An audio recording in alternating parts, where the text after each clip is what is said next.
Libertadores da América, em La Bombonera, o primeiro jogo aí da semifinal da Libertadores. Boca Juniors 0, Palmeiras também 0.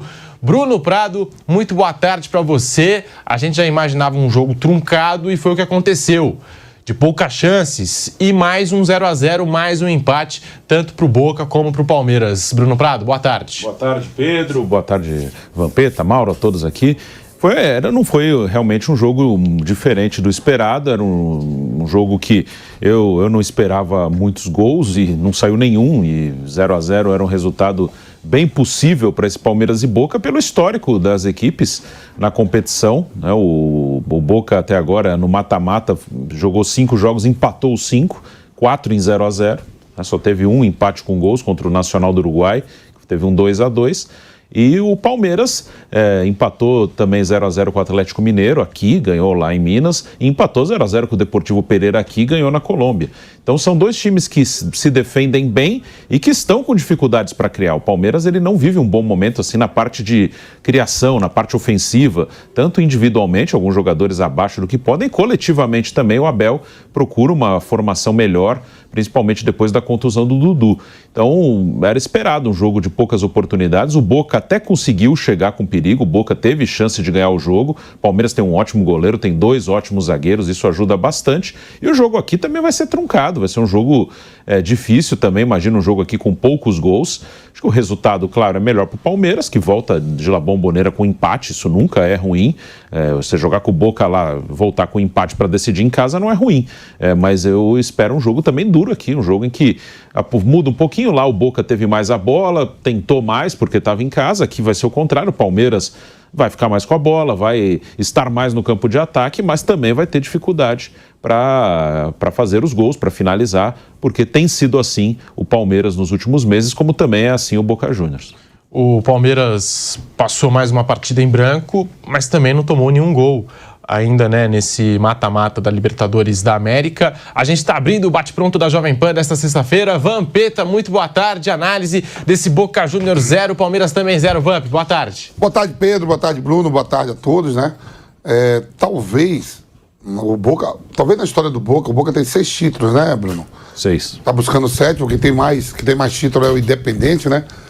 E talvez, se o Boca chegar a uma final do Maracanã, talvez seja a pior campanha dos 6 títulos do Boca para ser campeão, né? O Bruno falou aí, muitos empates, né? Vai vir agora para São Paulo tentando, né? Pode ganhar, pode levar para o empate.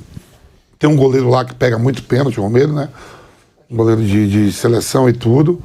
O Palmeiras beirou a derrota, ficou muito mais próximo de perder do que ganhar, mas traz um resultado importante. Um resultado que joga só por ele, uma vitória simples de 1-0 nos seus domínios, na sua casa, o campo sintético, aonde o Palmeiras é acostumado a jogar. O próprio Riquelme falou isso na entrevista que ele deu, né? Só que o Palmeiras, nos últimos 5 jogos, só fez um gol também, né? Tem isso, o Boca não faz, o Palmeiras... Nos últimos 6 jogos, 2 gols. 2 gols, né? Isso. Então, quer dizer assim, ele precisa de um golzinho simples para ir na final do Maracanã. Eu acho que ainda está muito aberto, mas eu gosto de desenhar um cenário, né? Jogar em casa, torcida. Palmeiras aí pode ser o time brasileiro a passar todos os brasileiros, chegar a 4 títulos, né? A maioria tem 3, Flamengo 3, São Paulo 3, Grêmio, né? 3, Santos 3. Então há emoções pro segundo jogo.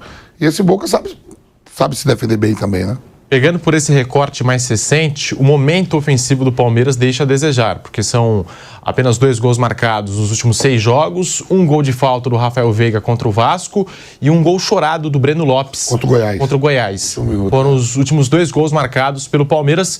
Em compensação, o sistema defensivo vai muito bem, mas o ataque preocupa o torcedor. 0-0 com poucas chances aí do lado do Palmeiras. Mauro César, muito boa tarde para você. A análise desse empate na Bombonera. Palmeiras 0, Boca Juniors também 0, Mauro. Boa tarde a todos. Foi um jogo mais ou menos dentro daquilo que a gente esperava, né? O Boca, como fez contra o Racing em casa, pressionou muito e novamente não conseguiu marcar, foi bem superior.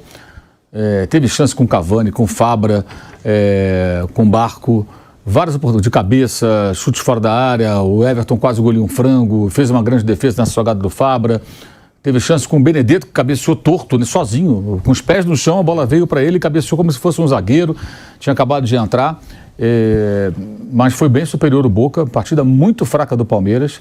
Me impressiona, inclusive, como em vários setores da mídia isso é minimizado. O Palmeiras jogou muito mal, gente, uma semifinal de Libertadores. Não tem o Dudu. O Dudu não vinha fazendo uma grande temporada, essa é uma constatação. Acho que não é nenhuma opinião, acho que praticamente todo mundo que acompanha os jogos observava isso. O Dudu é um jogador extremamente importante e talentoso, que faz diferença, mas não é só por conta do Dudu, não. O Palmeiras está jogando muito pouco, esses números são assustadores. Se você faz um recorte dos 30 últimos dias, né, do dia do jogo contra o Boca, 30 dias, você tem 5 jogos nesse período, são poucos porque em relação a outros meses, porque teve data FIFA, e nesses 5 jogos só esse gol do Breno Lopes. 3 empates sem gols contra o Deportivo Pereira, Corinthians e Boca, uma derrota para o Grêmio de 1-0 e vitória sobre o Goiás por 1-0 com gol lá nos acréscimos, no último lance, aquele gol da polêmica, dos gestos que o Breno fez na direção dos torcedores. Então é um Palmeiras que não tem jogado bem, empatou em casa sem gols nos 2 últimos jogos de Libertadores. Mas já tinha vencido fora, administrou. Bem, não entrou em campo para empatar com o Deportivo Pereira. Já teve o jogador expulso até, né? Não entrou em campo para empatar com o Atlético Mineiro. Até porque, se toma um gol do Galo, ia para os pênaltis. É que o Atlético também mal atacou, mas não era esse o objetivo. Na verdade, o Palmeiras não conseguiu se impor nessas partidas. E isso acho que é muito preocupante do ponto de vista palmeirense para o próximo jogo, porque o Boca acho que não ganhou o jogo, mas ganhou confiança. Porque percebeu que consegue ser impositivo, consegue criar situações. Acho que o Cavani fez um bom jogo, embora nas finalizações tenha sido infeliz. Gerou muito jogo, participou das jogadas, se movimentou. O Barco a gente já conhece, o jogador que ele começou na lateral esquerda, né, muito novinho, já jogava no time principal, hoje atua mais à frente. Não se prende só ao lado esquerdo do campo, ele circula por outros setores, cria muita situação, chuta, lança, passa, dribla, encontra sempre soluções para sair da marcação. É uma joia do Boca esse menino, 19 anos, joga no profissional já desde 16 anos de idade, então já tem uma certa rodagem até. Então eu via o Palmeiras como o único favorito nesses 2 confrontos lá atrás, quando ele se definiu. Esse último mês me faz ter uma grande dúvida com relação a esse favoritismo, porque é um mês de um futebol muito pobre do Palmeiras e ontem a atuação foi muito fraca. O que eu mais ouvi em transmissão, pós-jogo, rede social, salvo algumas exceções, não, foi bom para o Palmeiras que não perdeu. Gente, qual a nossa ótica de análise? É saber o que é bom para o Palmeiras ou se o jogo foi bom ou ruim, se a atuação foi boa? Peraí, então somos aqui, a TV Palmeiras agora. Foi bom para o Palmeiras. Isso aí vale para aquele youtuber palmeirense, aquele torcedor. Aí tudo bem. O cara vai, não, foi bom para a gente aqui, porque nós escapamos de uma derrota, o time não jogou bem e tal. Agora, uma análise minimamente jornalística, ela tem que partir do princípio de que o time fez ou não fez uma boa atuação. O Palmeiras não jogou bola. Vai confiar nessa volta no mando de campo, no apoio do torcedor, no seu gramado, que já foi tema ontem, como falou aqui o Vampeta, o Romero criticou duramente o gramado sintético, ainda falou que o gramado tem que ser híbrido ou natural. Gramado de sintético é para hóquei, ainda falou assim, o hóquei, para quem não sabe, é muito popular na Argentina, especialmente o time feminino, lá as Leonas, né, que disputam aí títulos internacionais e tal. Então teve essa provocação, digamos assim, bem direta do Romero, que é um goleiro experiente, jogou em vários clubes europeus, inclusive no Manchester United e na seleção da Argentina. E que pegou 10 de 19 pênaltis, né? Desde que voltou para a Argentina para jogar pelo Boca. Ele que, quando surgiu no Racing lá atrás. Então acho que é uma semifinal muito aberta. E o único ponto positivo para o Palmeiras, de fato, é o mando de campo, se ele conseguir fazer prevalecer. Porque o jogo em si, e eventualmente o campo, se pesar ou não, já que isso foi pauta ontem do próprio goleiro do time argentino. Mas eu achei a atuação muito pobre. O Palmeiras não criou, não teve articulação de jogadas, muita bola longa, muita bola esticada. O Rony fora do jogo. O Arthur, uma nulidade hoje. E aquele lance no começo que ele não fez o gol, achou até que estava impedido, me pareceu impedido, como o Merentiel também naquela bola que passou no chute que veio da esquerda e que ele fica a dúvida se ele tocou ou não tocou na bola, ela passa rente à trave do Everton. Para mim ali também, o Merentiel estava em situação ilegal. Mas criou muito pouco. O próprio Rafael Veiga teve ali 2 chances de finalizar, não finalizou bem, finalizou longe do gol, não era a condição mais adequada, mas não acertou bons chutes, quer dizer, até se lamentou bastante porque não foi feliz. Um time muito espalhado, sem construção de jogada, e muito bem o goleiro, como sempre, exceto aquele lance em que ele quase engoliu um frango, né? O Everton é muito seguro, a defesa naquela bola do Fabra foi fundamental. E os zagueiros, né? Os zagueiros que, como de hábito, fora o Marcos Rocha, que foi um terceiro zagueiro, mas que falhou nessa jogada, deixou passar e quase foi o gol do Boca ali, foi um erro ali que comprometeu a atuação do Marcos Rocha. E aí fica aquela questão, né? O Endrick entra faltando 1 minuto ou 2, quer dizer, vai resolver alguma coisa? Aí você jogar muito com aleatório, com a sorte. Muito mal o Palmeiras ontem, a atuação mais fraca dos 4 que jogaram quarta e quinta-feira foi destacadamente pior, né? O Fluminense teve virtudes que o Inter também apresentou e eu acho que o Boca também. O problema do Boca é a incompatibilidade com o gol, o time que não faz gol, né? E agora você pega os dois times, agora são os dois, né? O Boca é pior que o Palmeiras nesse aspecto. Você pega 9 jogos de mata-mata nessa Libertadores envolvendo Boca, Palmeiras, né? Um dos dois ou os dois se enfrentando. 9 jogos, 7 empates, 6 por 0-0. É impressionante isso. 7 empates, 6 por 0-0 com esses dois times em campo em 9 partidas. As únicas partidas que tiveram gol foram Palmeiras 1, Atlético Mineiro 0, Palmeiras 4, Deportivo Pereira 0, lá na Colômbia, e Boca 2, Nacional 2, que foi um jogo que o Nacional abriu o placar na Bomboneira, o Boca virou, o Nacional buscou o empate nos pênaltis, o time argentino conseguiu avançar. O resto é tudo 0-0. 0-0 Atlético contra Palmeiras, Palmeiras contra Atlético São Paulo, Palmeiras e Deportivo Pereira, Nacional e Boca, Racing e Boca, Boca e Racing, e agora esse jogo também entre Palmeiras e Boca terminando sem gols.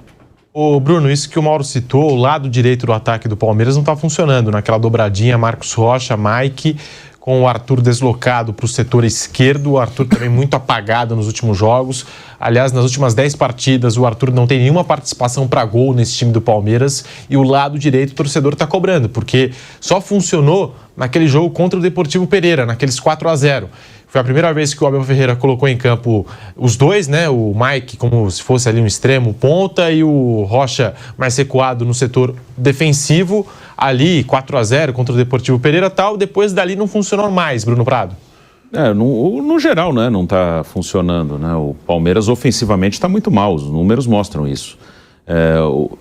Uma coisa que eu discordo é que quando tem uma mudança de um jogador de posição, e não é a primeira vez que o Mike joga mais avançado, fica aquela coisa, ele está sendo improvisado, assim, como se fosse uma coisa absurda, um lateral que apoia bem jogar um pouco mais à frente. Isso aí não tem problema.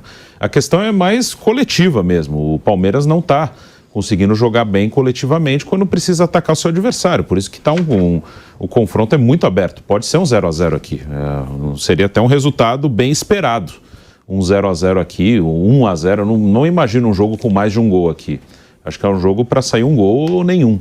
É um jogo muito igual, assim, nesse sentido, de dois times que defendem bem e que têm dificuldade para criar. Então, é uma coisa mais coletiva. A opção que o Abel teria são os garotos, e aí parece que ele não confia nos garotos para colocar para jogar, assim, de iniciar, de dar uma sequência. Agora eu vou dar uma sequência para o Luiz Guilherme ou para o Endrick e deixar para ver o que vai acontecer. Ele, por algum motivo, parece que não confia. Eu acho que ele poderia testar um dos garotos nessa equipe. E não só nessa questão do Mike, mas o Arthur está mal também. Independente do lado, que ontem até o Arthur não jogou na esquerda. O Arthur, ontem o Abel mudou um pouquinho o sistema, ele deixou o Marcos Rocha mais como um terceiro zagueiro, o Mike na ala direita, o Piquerez na ala esquerda, então o lado do campo ficou com o Mike e com o Piquerez, né, cada um de um lado, e o Arthur jogou mais por dentro, jogou até partindo da direita para dentro e o Rony, uma dupla de ataque, e o Rony da esquerda para dentro. Então o Arthur, de novo, não jogou bem, mesmo não atuando na ponta esquerda, não é por causa disso que o Arthur teve uma queda de produção. Então, eu acho que daria para colocar um dos garotos, mas por algum motivo o Abel não tem essa confiança de lançar Luiz Guilherme de titular ou Endrick de titular num jogo como esse. E nem como uma opção para a segunda etapa, né? Porque ele coloca o Endrick faltando basicamente 1 minuto para o jogo terminar, coloca também o Breno Lopes. Eu acho que a única justificativa para ter colocado o Endrick e o Breno faltando 1 minuto é porque o Boca estava naquela pressão. Para parar o jogo mesmo. Para parar o jogo, para ganhar um tempinho ali a mais, enfim. E até sobre isso, o Abel Ferreira ele foi questionado pelos jornalistas sobre esse momento ofensivo do Palmeiras que não é bom, sobre as opções do banco de reservas, e o Abel chegou a pedir ajuda dos jornalistas, né? Quem que eu posso colocar? Quais são as opções? Vamos conferir o que disse o Abel Ferreira aqui no Bate-Pronto da Jovem Pan. Boa noite, Abel. Paulo Massini. Uma das marcas do seu trabalho, de todo o elenco, é o time equilibrado. E um time equilibrado faz as funções do jogo bem feitas numa média boa. o jogo hoje mostrou um lado esquerdo bem distante do resto do jogo, principalmente na fase ofensiva. Você tem uma semana para ajustar isso. É difícil, eu sei. Pode ser que falar com o departamento médico aí, se o Dudu estiver pronto para a semana, pode ser que ele jogue. Então, mas dentro das opções que você tem, é possível pensar em alguma outra coisa? Qual? Você sabe qual pode dar ali? Pode me ajudar? Eu posso tentar, se então você ajude-me lá. Ajude. Talvez jogar nesse modelo, com dois homens, o Rony e o Hendrick. Para ter E quem é que joga na esquerda? Então, aí teria uma adaptação. Seria o Rony mais pela esquerda. Eu senti também o Veiga um pouquinho longe do ataque, do meia, das jogadas de ataque. Foi isso que eu vi. Essas são as dúvidas que eu tenho. Eu queria saber. Eu também tenho muitas dúvidas, mas a minha função é escolher e olhar para o elenco que eu tenho, acreditar no elenco que eu tenho. Desde que eu cheguei ao Palmeiras, o que eu faço é dar o meu melhor, juntamente com os meus jogadores, arranjar as soluções quando temos jogadores lesionados, potenciar moleques. Hoje é isso que vocês têm que valorizar. Hoje jogou aqui em casa do Boca o Luís Guilherme, entrou o Fabinho, e nós para estes jogos precisamos de jogadores pesados, jogadores com experiência. Vejam a média de idades das equipas que jogaram estas duas semifinais. E volto a dizer, tudo o que eu faço e todas as minhas escolhas é olhar para o plantel que temos e escolher os melhores para jogar, dos recursos que eu tenho neste momento disponível. O que nós fazemos é utilizar os melhores jogadores para jogar. Entendo, podia jogar o Kevin, estava à espera que me dissesse para jogar o Kevin, mas o Rony não é ponta, né? Podia ser o Breno, pode jogar o Breno ali também. Mas eu acredito nestes jogadores, como lhe disse. Gostava de ter mais opções, mas os moleques que temos no banco, estes jogos também os ajudam a crescer, e tenho a certeza absoluta, se nós precisarmos de irreverência, nós vamos voltar a fazer o que já fizemos e ser competitivos como fomos hoje aqui. E agora, como te disse, é usar a vantagem que temos de jogar em casa perante o nosso público para passar à final. É isso que nós queremos. Tá aí o Abel Ferreira pedindo opções e olhando para o banco de reservas do Palmeiras, ó. Luan, 30 anos, Vanderlan, 21, Hendrick, 17, Flaco Lopes, 22, Breno Lopes, 27, Richard Rios, 23 anos, Jailson, 28 anos, Luís Guilherme, 17 anos, Kevin, 20 anos, John, 21 anos e Fabinho também com 21 anos. A média de idade do banco do Palmeiras é de 22,4 anos e o Abel aí pedindo, né, opções para o ataque do Palmeiras. Eu acho que o Mauro César citou o Barco, eu acho que foi o melhor em campo da partida de ontem. Aparece no sistema defensivo para começar a jogada, aparece no ataque, bate escanteio, bate falta, joga centralizado, joga pelos lados do campo, jogador muito versátil, já vem sendo especulado aí na Europa, alguns clubes interessados, porque é uma joia. Tem 19 anos de idade e jogou super bem. Para mim foi o craque ontem do jogo, foi o melhor em campo do time do Boca Juniors. E o Abel Ferreira, ele até fala assim, né, no começo da fala: a minha função é escolher e acreditar no elenco que eu tenho.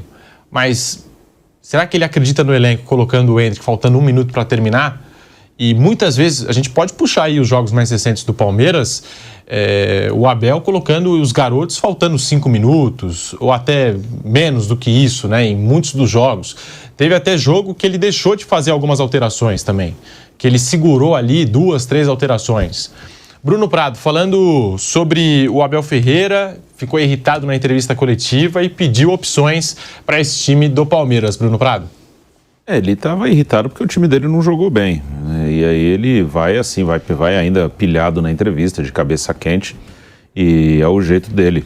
Ele responde assim algumas vezes sobre as opções dele. Acho que aí tem que ter uma harmonia entre o elenco e o que ele pensa. Eu não acho ruim a estratégia do Palmeiras de mercado. Acho que o Palmeiras, sim, mais 1 ou 2 reforços poderia ter contratado. Mas eu não acho ruim essa estratégia de não contratar tanto, apostar na base. Os times brasileiros são mais vendedores do que compradores, apesar do Palmeiras ter uma boa condição financeira, melhor do que a maioria daqui. E o Palmeiras tem uma boa base. Então eu não acho ruim que o banco seja formado por muitos garotos. Mas se a ideia é ter um banco com muitos garotos, Acho que isso tem que ser uma coisa conjunta. O treinador, ele concordou com isso ou não? Isso a gente não sabe. Que se ele concordou, ele estaria disposto a usar os garotos até com mais frequência. Então a gente não sabe como foi essa questão. O elenco curto é uma opção só da diretoria ou também do treinador? Porque o Abel algumas vezes falou que ele gosta de ter um elenco mais curto. Ele falou sobre isso algumas vezes, que ele gosta de trabalhar com poucos atletas, né? Ele já falou, e não acho ruim realmente. Eu também, apesar do nosso calendário ser muito pesado, né? Um calendário mais pesado do que outros times europeus que trabalham com elencos mais ou menos do tamanho desse do Palmeiras. Temos mais jogos aqui, isso é um fato. Mas se a ideia é trabalhar, ter como opção os garotos, e se ele concordou com isso, ele poderia usar mais os garotos. Aí, se ele não concordou, aí houve uma falta de harmonia aí na ideia da direção e na ideia dele. Eu acho que o Endrick e o Luiz Guilherme são jogadores que dá para usar mais. Assim, no mercado sul-americano, usar a base, mesmo para times que têm mais dinheiro, é uma coisa que você vai ter que fazer em algum momento. O mercado sul-americano é vendedor. Eu falo bastante, São Paulo é um time que tem menos dinheiro que o Palmeiras. Mas o São Paulo que manteve o time vivo foi a base. A metade desse time que ganhou a Copa do Brasil é da base. São jogadores novos. Tinha acho quase 5 ou 6 jogadores da base, né? Sim. Se você pegar Liberaldo, né? Beraldo, Pablo Maia, o Wellington era reserva, mas Nestor, o Diego Costa jogou a pegar final. O próprio Lucas, que é de volta, foi oriundo da base, né? Então eu acho que o Palmeiras tem bons garotos ali. Aí eu não sei o porquê que o Abel não tem essa confiança de botar, por exemplo, de titular um deles num jogo como esse. Isso aí eu nunca ouvi, assim, dele. Por que que esses garotos, ele coloca pouco, não coloca muito? E eu acho que ele tem bons jogadores jovens ali, sim. E os jogadores saindo cada vez mais cedo. Então, se você não aproveita... exatamente. Se você não aproveita no time profissional, com essa idade, 17, 18... dificilmente hoje uma grande revelação fica até os 20 anos no futebol brasileiro. E também não vamos esquecer, né, que a presidenta, ela dá entrevista aí e ela é muito fechada com a comissão técnica dela, né? Não é ela que escolhe os jogadores. O Palmeiras tem jogadores de 10 milhões de dólares no banco. E aí foi aprovado. E outro, o próprio Merentiel, que hoje está no Boca, veio com o aval do Abel, da comissão técnica, do scout. Né? Alguns reforços que chegaram. Não foi assim, o presidente do clube falou, toma aí, Abel, Pedro, João, não, é tudo com aprovação da comissão técnica, né? Richard Rios, Merentiel, que hoje não faz mais parte, você tem o próprio Arthur, que foi contratado, né? O Flaco Lopes, que está em torno de 10 milhões. É isso. Arthur,